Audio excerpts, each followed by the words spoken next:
দুনিয়ার কোন জালিমের জুলুমের ভয়ে আল্লাহ থেকে দূরে সরে যেও না। আল্লাহ তোমাকে পরীক্ষা নেবে বিভিন্ন দিক দিয়ে। এই পরীক্ষায় যদি তুমি কামিয়াবি হতে পারো, তোমার দুনিয়া আখিরাতের কল্যাণ হয়ে যাবে। মৃত্যুতে একদিন না একদিন অবশ্যই হবে। ইনসাফের পক্ষে মরো, ন্যায়ের পক্ষে মরো, গরিবকে ভালোবেসে মরো, অসহায়ের সাথ দিয়ে মরো, মানবতার জন্য মরো, কল্যাণের জন্য মরো, জুলুমকে খতম করার জন্য মরো, ইনসাফকে প্রতিষ্ঠিত করার জন্য মরো, মায়ের জাতদেরকে বাঁচাবার জন্য মরো।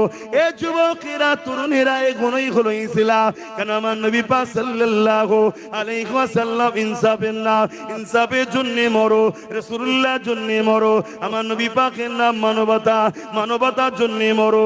আমার রাসূল এত বড় মানবতা প্রেমিক ছিলে। এ যুবকেরা, তরুণেরা, বাপেরা, আমার নবী পাকের দরবারে অমুসলিমরা যখন আসতো, এসে মসজিদের মধ্যে পিশাব পর্যন্ত করে দিয়েছে। সাহাবারা রেগে গেছে, তাকে ধরবে, মারবে। আল্লাহ নবী বলেছেন, না রে বাবা, সেকে খবরদার জুলুম করো না বাবা। আল্লাহ নবী তাকে ডেকে বলেছে, বাবা এটা আমাদের ধর্মস্থান, এখানে আমরা পবিত্র ধর্মের কাজ করি। সে নবী পাকের কথা শুনে বলেছে, তোমার ধর্মস্থান তো আমি কি করব? কাটা খায় নুনের ছিটা টাইপের কথা বলেছে।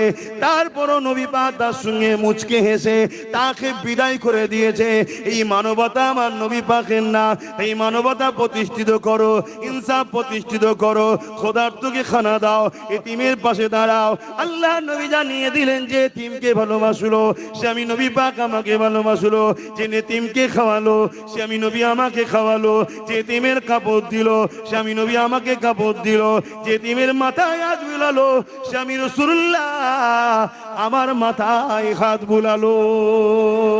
আরো জোরে বলুন সুবহান। আজকে বলে এতিম নিরাপদে আছে, বলো বলো বলবে তো। এর দোষ কাদের?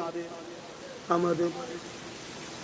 কেন? সমাজের সিস্টেম খারাপ, সমাজের নেতারা চোর, তাদের নিজেদের খেয়ে খেয়ে খেয়ে খেয়ে জাহান্নাম ভর্তি হচ্ছে না এখনো। নাই সমাজের উচিত তো নেতাদের বড়। ফিরআউন দেরি করলো না, যখন মাসাদ্দা কিছুদিন শুনছে না, ফিরআউন সৈন্যকে হুকুম করে দিল, এ মাসাদ্দা ছেলেকে নিয়ে, বড় ছেলেটাকে নিয়ে গরম করার তেলেতে ফেলে দাও। আর মায়ের চোখের সামনে বড় সন্তানটাকে নিয়ে গরম করার তেলেতে ফেলে দিল। নিজের বিবেককে একবার প্রশ্ন করো, নিজেকে একবার প্রশ্ন করো, চোখটা বন্ধ করে খেয়াল করো, ওই টাইমটা কত কষ্টের টাইম একটা মায়ের জন্যে। আমার আম্মা জানেরা, এই দৃশ্য দেখে আম্মা মাসাদ্দার চোখে পানি এসে গেল। তিনি কাঁদতে লাগলেন, কাঁদতে লাগলে ছেলেটা গরম করার তেলের মধ্যে পড়ে গেল। ছটপট করে লাফাতে লাফাতে জানটা বেরিয়ে গেল। ছেলেটা গরম তেলের মধ্যে নিস্তেজ হয়ে গেল। মাসাদ্দার চোখে পানি। ফিরআউন বলতে লেগেছে, মাসাদ্দারে এখনো দুটো ছেলে আছে, এগুলোকে নিয়ে ঘরে চলে যাও, আমাকে মেনে নাও, আমার দাসত্ব করে নাও, আমাকে খোদা বলে মেনে নাও। মাসাদ্দার চোখের পানি নিয়ে বলে, জালিম, আল্লাহকে ভয় কর, যতই তুই জুলুম করিস না কেন, আমি আমার আল্লাহকে ছাড়ব না। ভাই, প্রথমে ফুসকুড়ি হয়, তারপরে চুলকাবার পর ফোড়া হয়। ট্রিটমেন্ট ঠিক মতো না হওয়ার জন্য ওটাই ক্যান্সার হয়। কথা বুঝছেন তো নাকি? এখন হালকা হালকা টাচ দিয়ে দেখছে কত গোলাম হয়েছে, আস্তে আস্তে কিন্তু ওই জায়গাতেই যাচ্ছে। আজ আই লাভ মোহাম্মদ সাল্লাল্লাহু আলাইহি ওয়াসাল্লাম বলাতে যেমন কেস হয়েছে, আমার কথা মিলিয়ে নেন, মসজিদে আজান দেওয়ার জন্য 2 লক্ষ টাকা ফাইন হয়েছে। হয়েছে না হয়নি? আগামী দিন মিলিয়ে নেবেন, কলেমা পড়লে মারবে।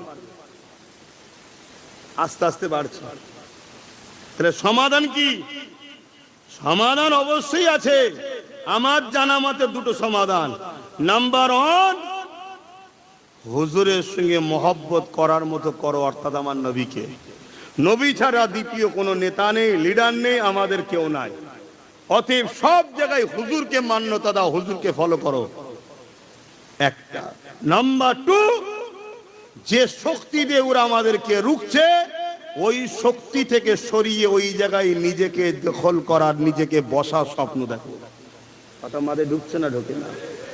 লোহা না হলে লোহা কাটা যায় না।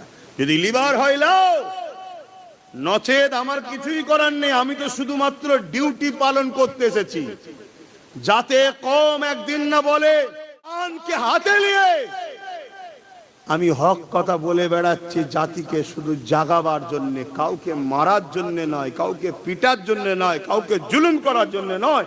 কারণ এটুকু ইসলামে হারাম। যে আমাদেরকে মিটাতে চাইছে এটাকে ডিফেন্স করার জন্য। কথা মাথায় ঢুকছে তো নাকি? তা বলো, ডাক দিলে সাড়া দেওয়া দরকার আছে তো নাকি? আর না বলবেন না সময় নেই। কি ডাকলে সাড়া দেওয়া দরকার আছে তো নাকি? হাত তুলে বলো, সাড়া দেওয়া দরকার আছে তো নাকি? সাড়া দেওয়া দরকার আছে তো নাকি? তাহলে ছোট্ট একটা ডাক বীজখানেই দিয়ে দিই। আগামীকাল কদমগাছিতে আসছি 3:30 সময় ইনশাল্লাহ। কদমগাছিতে কটায়? ইনশাল্লাহ। চলো, প্রতিবাদ সভা আছে, ধিক্কার সভা আছে, একটু যাওয়া দরকার আছে না নাই? আহলে সুন্নাত ওয়াল জামাতের ব্যানারে একটু যাওয়া দরকার আছে না নাই? এখান থেকে তো বেশি দূর নয়। এই ডাকটাতে প্রথম সাড়া দাও, আসো, সংগঠিত হও, ঐক্যবদ্ধ হও। কাউকে মিটাবার জন্য নয়, নিজেদের বাচ্চাকে বাঁচাবার জন্য। কারোর সঙ্গে ঝগড়া করার জন্য নয়, মা বেটিদের ইজ্জত বাঁচাবার জন্য।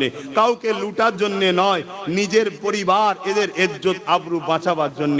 কাউকে শেষ করার জন্য নয়, নিজে স্বাধীনভাবে বাঁচার জন্য সংগঠিত হও। কথা মাথায় ঢুকছে?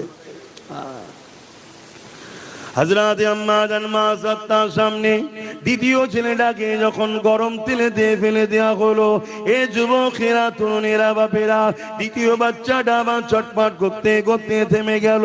মা আমার কাঁদতে লেগেছে।